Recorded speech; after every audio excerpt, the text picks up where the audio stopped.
Akirê ku li Aladağ Edeneyê du êvarê bi wargeha xwendekaran ket wek êş û kulekê ket dilê Tirkiyê. Li wargeha keçikên ku ji gundên xwe derketin û ji bo xwendinê hatinê şewat derket. Di şewatê de yek ji wan wezîfedarê wê derê 12 kesan jiyana xwe ji dest da, 24 kes jî birîndar bûn.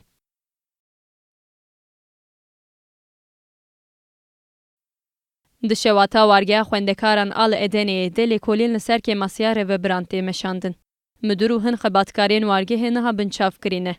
Bi temamî ji bo 14 kesan biryara desteserkirinê heye. İddiaya ku dema agir bi avahiyê ket deriyê nerdîwana şewatê girtîbûyê nehat piştrastkirin. Alîkarê Serokwezîr Veysî Kaynak got dema şewatê derî negirtîbûye.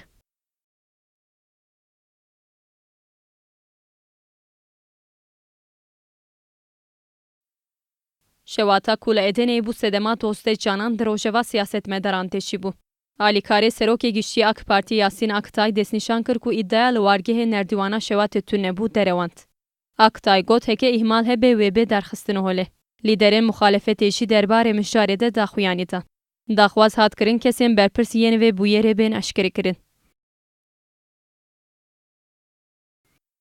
Xebata çêkirina makezagonan û qediya. Serokên giştiyên partiyan dê biryarên xwe eşkere bikin.